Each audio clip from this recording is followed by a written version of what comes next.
अगर आप भी क्यूआर कोड के माध्यम से पेमेंट को रिसीव करते होंगे तो हो सकता है आप लोगों को आने वाला टाइम में बहुत सारी दिक्कतों का सामना करना पड़े। काफी लोगों से आप लोगों को सुनने को मिला होगा कि हमारा बैंक अकाउंट फ्रीज हो चुका है या ई-केवाईसी कंप्लीट करने को बैंक बोल रही है। बैंक अकाउंट फ्रीज होने के कई कारण हो सकते हैं, लेकिन उनमें से बहुत ज्यादातर देखा गया है कि क्यूआर कोड से लेन देन करने की वजह से बहुत सारे लोगों का अकाउंट को फ्रीज कर दिया गया है। अब बहुत सारे लोगों के दिमाग में चल रहा होगा कि आखिर क्यूआर कोड से लेन देन करने में हमें क्या दिक्कत हो सकता है। इसके बारे में डिटेल में हम लोग जानने का प्रयास करते हैं। उससे पहले मैं अपना परिचय दे दूं, मैं मिस्टर सदाम, आप देख रहे टेक्निकल अड्डा 07 यूट्यूब चैनल।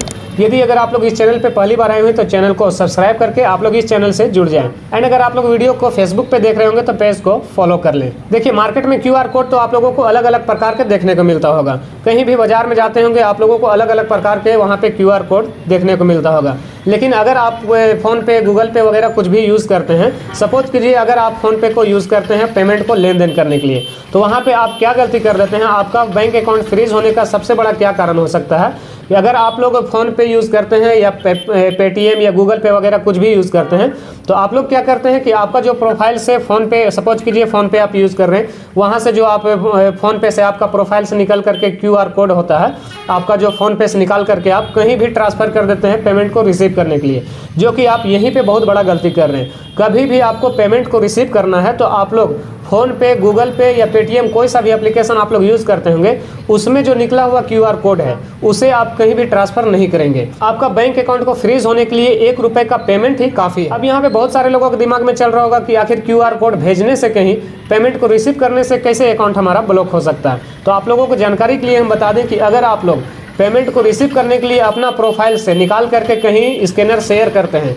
यानी कि क्यूआर कोड को शेयर करते हैं, भेजते हैं, तो वो डिपेंड करता है कि वो पैसा कैसा है। जो आदमी भेज रहा है आपके पास, अगला पर्सन आपके अकाउंट में जो पैसा भेज रहा है, वो डिपेंड करता है कि वो पैसा कैसा है। अगर आपका वो पैसा उसके पास, यानी कि जो आपके पास पैसा भेजने वाला है उसके पास अगर पेमेंट फ्रॉड का पेमेंट है, यानी कि किसी तरह का फ्रॉड वाला पेमेंट उसके पास आया हुआ है, और वो अगर स्कैन करके आपका बैंक अकाउंट में डाल दिया पैसा, तो आपका बैंक भी अकाउंट वहाँ पे ब्लॉक हो जाएगा, फ्रीज हो जाएगा। 50% से भी ज़्यादा लोग इसका शिकार हो चुके हैं। बहुत सारे लोगों से सुनने को आप लोगों को मिला होगा कि हमारा बैंक अकाउंट फ्रीज हो चुका है, या हमारा बैंक में जाने के बाद वहाँ पे हमें पता चल रहा है कि हमारा ई-केवाईसी कंप्लीट नहीं है, हमें ई-केवाईसी कंप्लीट करना होगा। तो आप लोगों को जानकारी के लिए हम बता दें, कभी भी आप लोग अगर कोई शॉप चलाते हैं, छोटा मोटा दुकान चलाते हैं, या कोई सा भी काम करते हैं वैसा जिसमें आप लोगों को पेमेंट दिन भर रिसीव करना होता है, अलग अलग लोग आकर के आपका क्यूआर कोड स्कैन करके आपका पेमेंट को सफल करते हैं, ठीक है। तो आप लोग क्या करेंगे कि फ़ोन पे बिजनेस, गूगल पे बिजनेस, इस तरह का क्यूआर कोड आप लोग जनरेट करवा लेंगे।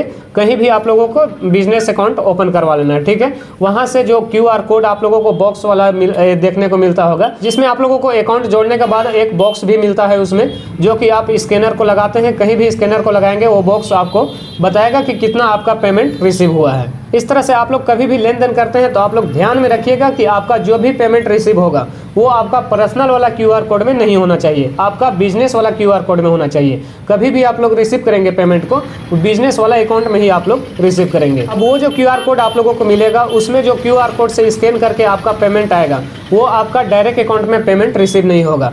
1 घंटा, 2 घंटा या 24 घंटा या 12 घंटा के बाद ही आपका पेमेंट रिसीव होगा आपका बैंक अकाउंट में। बैंक अकाउंट को फ्रीज होने का सबसे बड़ा रीजन यही होता है। आप लोग प्रोफाइल से निकाल करके फटाक से किसी पर्सन को आप लोग दे देते हैं कि इसमें क्यूआर कोड में स्कैन करके हमारा पैसा भेज दो, जो कि इसमें आप लोग बहुत बड़ा गलती कर रहे हैं। अगर आप लोग बड़ा दुकानदार हैं या बड़ा लेन देन करना होगा पेमेंट आप लोगों को, तो आप लोगों के लिए सबसे best QR code dynamic QR code होगा।